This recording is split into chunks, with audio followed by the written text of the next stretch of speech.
segmentin nacional që lidh Shkodrën me Vaun e Dejës. Pas krave të mi është krijuar shëmbja e Kodrës, duke bërë që thuajse gjysma e këtij segmenti rrugor të bllokohet e duke vështirësuar përpasoj qarkullimin e automjeteve. Por rreziku bëhet edhe më i madh pasi një prej shtyllave të tensionit të lartë ndolur mbi këtë kodër rrezikon të rrëzohet dhe përpasoj të vërë në rrezik jetën e këtyre banorëve. Autoritetet përkatëse nuk kanë marrë asnjë mas, ndonse ky shqetësim u ngrit edhe gjatë mbledhjes së shtabit të emergjencave civile një ditë më parë në prefekturën e qarkut të Shkodrës. Shembja e Kodrës në fshatin Ganjoll të komunës Gurizi prej një muaji tashmë ka bllokuar njërin krah të rrugës nacionale Shkodër-Vau i Dejës.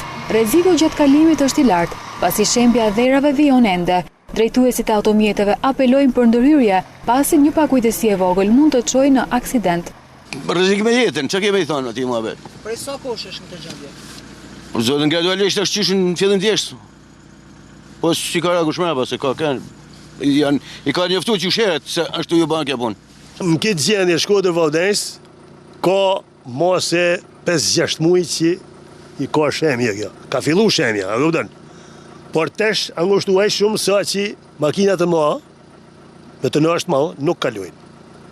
Me vështirësi të mëdha jena tu kaluar, po edhe me frikë me thënë drejtën. Kjo atë është 6 muaj. Shumë këtë gjendje.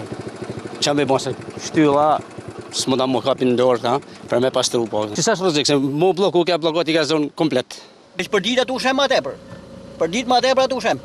Ka një maune me targa tuja, nuk mundem me kalu, a detyrohem më shku mjet më kthry, se vetëm me ra poshtë, si është rruga këtu. A shumë keq. E do katru firmat njëra me tjetrën, kush më e marr, si më e marr punë për punë shtyllës. Nuk di çfarë do bëhet.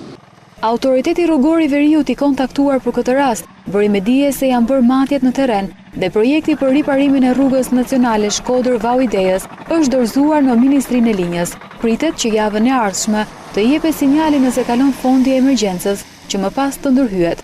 Kujtojmë se kur Shkodra ishte izoluar për shkak të përmbytjeve, kjo rrugë ishte e vetmja urë lidhëse me kryeqytetin.